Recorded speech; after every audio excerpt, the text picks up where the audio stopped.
Hello बच्चों, let's see this question and here this question say how are industries responsible for environmental degradation in India? Explain with example. Question आपसे बोल रहा है कि environmental degradation के लिए किस तरीके से इंडस्ट्रीज़ बहुत इंपॉर्टेंट रोल प्ले करती हैं या रिस्पॉन्सिबल हैं, आपको एग्जाम्पल के साथ बताना है। देखो, इंडस्ट्रीज़ जो होती हैं यानी कि जो उद्योग होते हैं वो हमारे देश के विकास में बहुत इंपॉर्टेंट रोल प्ले करते हैं, इसमें तो कोई दो राय नहीं है। विकास का एक सिंबल होते हैं। जिस कंट्री का मैन्युफैक्चरिंग सेक्टर या इंडस्ट्रियल सेक्टर जितना ज़्यादा डेवलप होगा वो कंट्री उतनी ज़्यादा डेवलप मानी जाएगी।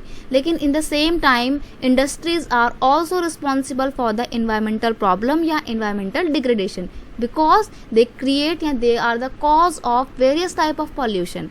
Industries are the cause of various type of pollution like water pollution, air pollution, thermal pollution, soil pollution and noise pollution etc. All these pollution cause ये C है environmental degradation और इसकी वजह से बहुत सारा क्या होता है, हमारे पर्यावरण की हानि होती है, हमारे आसपास का जो environment है वो डिग्रेड हो रहा है. अब कैसे एग्जाम्पल की बात करें तो industries emit smoke and undesirable gases. Industries जो हैं वो कुछ ऐसी गैसेस को, ऐसी स्मोक को एमिट करती हैं या हमारे एटमॉस्फेयर में रिलीज़ कर देती हैं जो बहुत हार्मफुल होती हैं, जैसे कि वो कार्बन सल्फेट, कार्बन मोनोऑक्साइड ऐसी गैसेस को रिलीज़ करती हैं जो हमारे एयर को पॉल्यूट कर देती हैं और हमारे वाटर बॉडीज़ को भी बहुत बुरी तरीके से अफेक्ट करती हैं. इस तरीके से हमारे इन्वायरमेंट को नुकसान पहुंचा रही हैं.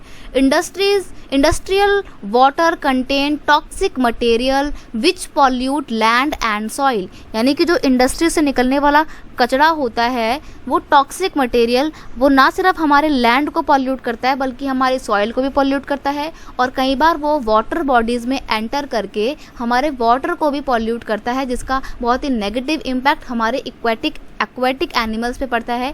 जो समुद्र में रहने वाली मछली वगैरह जो होती हैं, ऑक्टोपस होते हैं, कछुए होते हैं, इनकी लाइफ खतरे में आ जाती है, मर भी जाते हैं ये.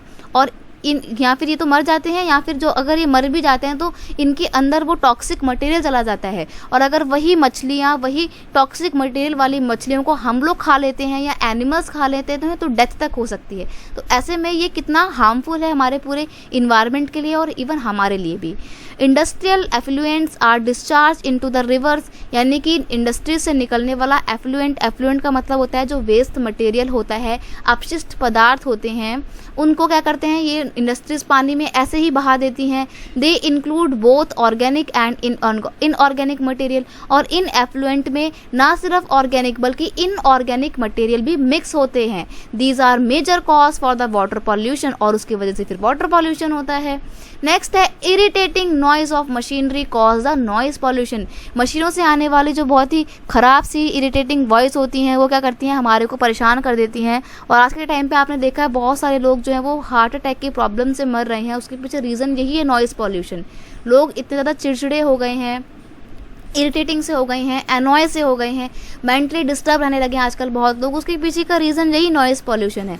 तो all these are the danger for our environment and responsible for the environmental degradation. तो हमारे पर्यावरण को नुकसान पहुंचा रहा है, उसकी हानि कर रहा है और इंडस्ट्री इसमें बहुत इंपॉर्टेंट रोल प्ले कर रही है, रिस्पॉन्सिबल हैं.